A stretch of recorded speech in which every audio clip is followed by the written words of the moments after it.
প্রধান উপদেষ্টা ডক্টর মোহাম্মদ ইউনূস এবং ১৩ উপদেষ্টার শপথ গ্রহণ। তাদের শপথ পড়ান রাষ্ট্রপতি মোহাম্মদ শাহাবুদ্দিন।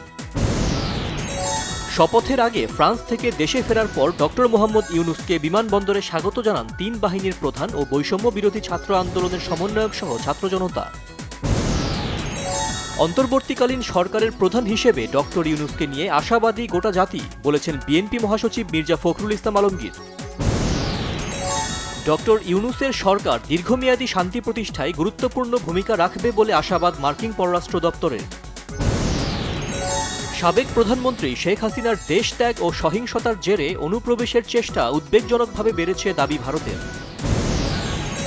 সন্ত্রাসী সংগঠন হিসেবে আওয়ামী লীগের নিবন্ধন বাতিল ও নিষিদ্ধের দাবি জানিয়েছেন এলডিপির সভাপতি অবসরপ্রাপ্ত কর্নেল অলি আহমেদ।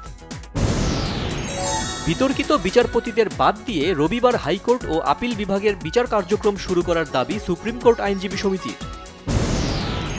জাতীয় রাজস্ব বোর্ডের চেয়ারম্যান আবু হেনা মোহাম্মদ রহমাতুল মুনিমের পদত্যাগের দাবিতে বিক্ষোভে উত্তাল এনবিআর কার্যালয়।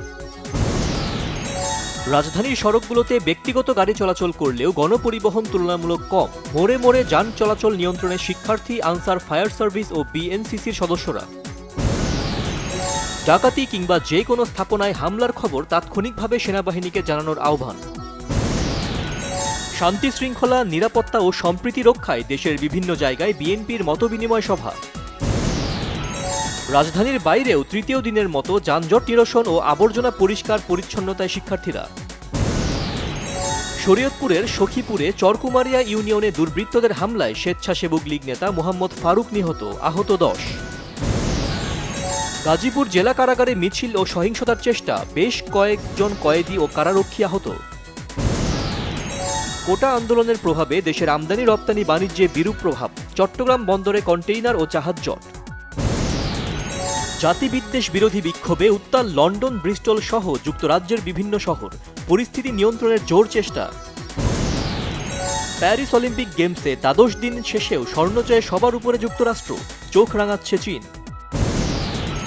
দুনিত ভেল্লালাগের স্পিনে তৃতীয় ওয়ানডেতে ভারতকে ১১০ রানে হারিয়ে ২-০তে সিরিজ জিতল শ্রীলঙ্কা। প্রকৃতি হিসাব রাখে মা, শেখ হাসিনাকে ইঙ্গিত করে লিখেছেন ঢাকাই সিনেমার আলোচিত সমালোচিত নায়িকা পরিমণি।